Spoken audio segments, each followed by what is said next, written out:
যারা অবিবাহিত যুবক যুবতী আছো, এই লেকচার তোমরা যারা শুনছো, তোমাদের মধ্যে কেউ যদি জেনা করে থাকো, অবিবাহিতর কথা বলছি, তোমাদের কাদের মধ্যে এখন 100 বেত্রাঘাতের শাস্তি ঝুলে আছে।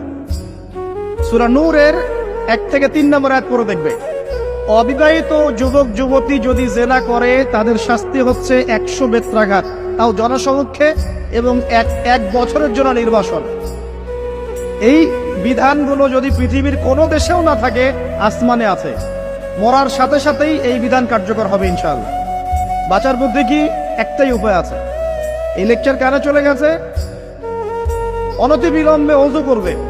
ওযু করে খালেস ভাবে রাতের শেষ রাতে জায়নামাজ বিছাবে। জায়নামাজ বিছিয়ে আল্লাহর সামনে দাঁড়িয়ে 2 রাকাত নামাজ পড়বে। পড়ে নিজের পাপের কথা স্মরণ করে চোখ দিয়ে দরদর করে পানি ফেলে দিবে। আল্লাহকে সিজদায় গিয়ে বলবে, আল্লাহ আমি জিনা করেছি, আমাকে মাফ করে দাও। আমার এই পাপের কথা কেউ জানে না, তুমি জানো, মাফ করে দাও। এই মাফ নেওয়ার পরে আবার ওই যার সাথে করেছেন ওর সাথে আবার লিঙ্ক আপ করার চেষ্টা করেন না। আসো আমরা জেনা করেছিলাম, আসো বিয়ে করে নেই, এটা সলিউশন না। জেনা করেছেন, আগে তওবা করে ফিরে আসতে হবে, তারপরে পুরো জীবন ইসলামিক লাইফ লিড করতে হবে। আল্লাহ যদি দেখেন যে হ্যাঁ আপনি ঠিকঠাক তওবা করে আল্লাহর কথা চলছেন, আল্লাহ তখন আপনাকে নেককার স্ত্রী দিবে ইনশাআল্লাহ।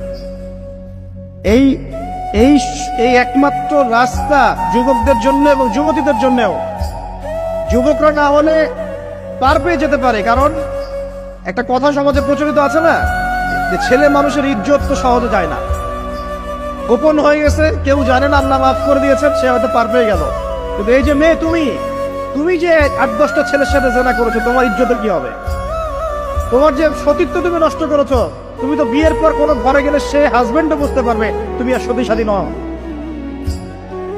তখন তোমার কি হবে?